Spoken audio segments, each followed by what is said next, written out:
Syarat yang berat, perjanjian pernikahan yang ditulis oleh Sophia Grace. Si gadis yang waktu itu baru saja putus dengan pacarnya akibat menempuh studi S2 di Amerika Serikat, merasa terhibur dengan kehadiran James. Sikap pemuda itu yang cool, namun pandai merayu membuatnya bagaikan melayang di awang-awang. Setelah 2 bulan pendekatan, gadis itu memutuskan untuk move on dari patah hatinya dan menjalin hubungan percintaan yang baru dengan James. James, kata Aileen sungguh-sungguh, gimana kalau kamu kukenalin sama Samuel? Dia orangnya logis kok, bisa diajak ngomong. Kalian sesama kaum Adam pasti bisa merasakan laki-laki yang dihadapi itu orang baik atau enggak. Enggak perlu, tandas James tegas. Dia lalu membaringkan dirinya di atas tempat tidur. Matanya dipejamkan, seolah-olah bersiap-siap untuk masuk ke alam mimpi. Sayang, jangan tidur dong, pinta kekasihnya sendu. Digoyang-goyangkannya bahu pemuda itu. Namun James tak menanggapi, dia masih berlagak tidur. Aileen lalu menunduk, didekatkannya wajah pada sang kekasih.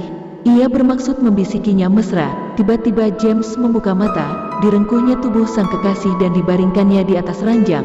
Gadis itu terkejut, dia berusaha meronta namun bibirnya langsung dikulum hangat oleh sang pemuda. Pasangan kekasih itu berciuman selama beberapa detik. Tiba-tiba James mengakhiri ciuman panas itu. Dia duduk sambil menatap sang kekasih penuh kemenangan. Nah, kamu lihat sendiri kan, cowok itu lemah. Nggak tahan berduaan terus dengan lawan jenis. Gimana kalau hal ini terjadi saat kamu sudah menikah dan tinggal satu atap dengan Samuel? Aku mungkin bisa percaya padamu, tapi tidak mempercayai sesama kaumku sendiri. Aileen mendesah. Dia lalu duduk berhadapan dengan sang kekasih. Makanya aku tadi mengusulkan supaya kalian berdua bertemu saja. Kan bisa berunding gimana enaknya, ujarnya lirih. James menggeleng. Nggak ada gunanya ngobrol sama orang itu, Lin. Cukup kamu saja yang bersepakat dengannya. Aku mau menunggumu bercerai setelah 2 tahun menikah dengannya, tapi dengan syarat. Syarat apa? Tanya si gadis antusias. Semangatnya timbul seketika karena sang kekasih mulai menunjukkan dukungan terhadapnya.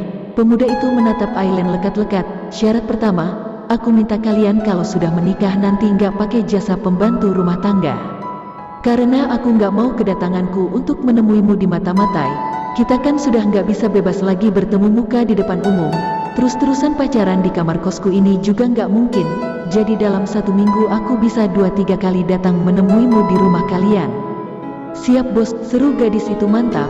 Dia sendiri sudah biasa melakukan pekerjaan rumah tangga di rumah. Baginya persyaratan James itu tidak sulit dipenuhi.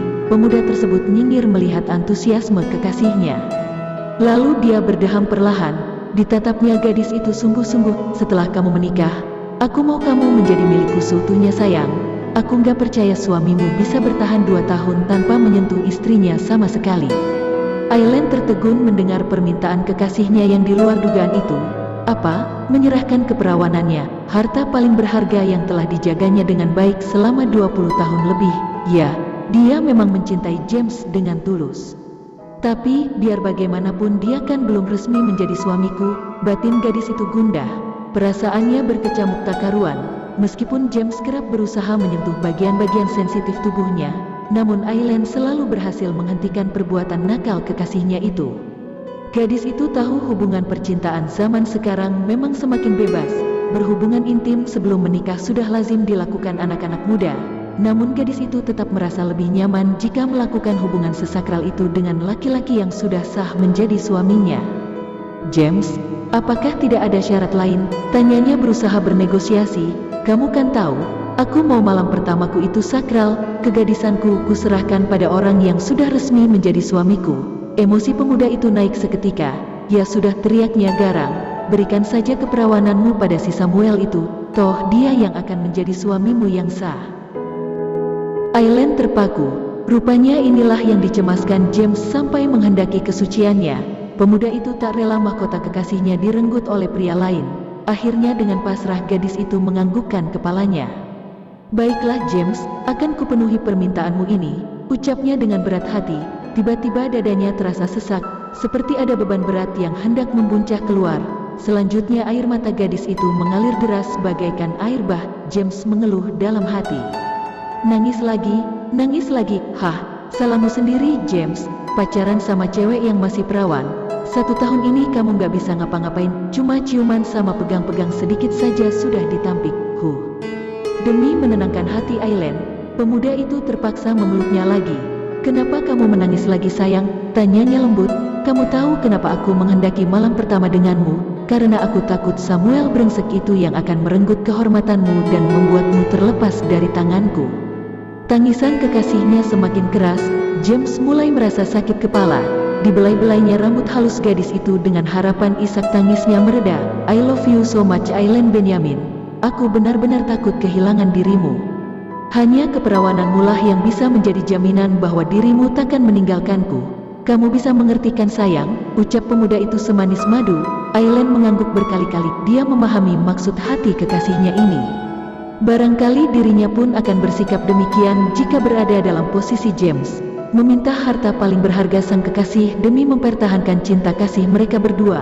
Gadis itu tak menyadari bahwa pemuda yang tengah memeluknya erat itu tersenyum licik. Kena kau, Aileen Benyamin, batinnya penuh kemenangan. Akhirnya berhasil kutaklukkan hatimu untuk menyerahkan mahkota kesucianmu. Setelah keinginanku itu tercapai, kita lihat saja nanti bagaimana perkembangan hubungan kita, ucapnya dalam hati. Malam itu Aileen menelepon calon suaminya. Pacarku menyetujui rencanamu Sam, ujarnya memberitahu laki-laki itu. Tapi dia mengajukan syarat. Syarat apa? Tanya Samuel ingin tahu. Dia mencurahkan konsentrasinya pada suara gadis itu di telepon. Si gadis mendesah sesaat lalu berkata, James minta supaya kita nanti tidak memakai jasa pembantu rumah tangga. Dia tidak mau dimata-matai setiap kali datang menemuiku. Aku menyanggupi permintaannya itu. Lawan bicaranya berdeham sejenak. Kayaknya sulit untuk mengabulkan syarat itu Lin, sahutnya terus terang. Aileen terkejut. Lo kenapa? Aku sudah biasa melakukan pekerjaan rumah tangga sehari-hari kok, kilah gadis itu. Dia merasa tidak puas dengan jawaban calon suaminya tersebut. Ya, itu kalau rumah kita nanti sebesar rumahmu Nona. Celetuk suara di seberang sana penuh teka-teki. Hah, apa maksudmu Sam? Memangnya rumah kita nanti sebesar apa? Kamu belum pernah datang ke rumahku sih. Kalau kita menikah, rumah kita nanti setidaknya sama besar dengan rumah orang tuaku. Memangnya sebesar apa rumah papa mamamu? Terdengar suara mendesah di seberang sana. Aileen semakin penasaran. Didengarkannya kata-kata Samuel selanjutnya dengan seksama. Tempat tinggal orang tuaku ini luas tanahnya 800 meter persegi.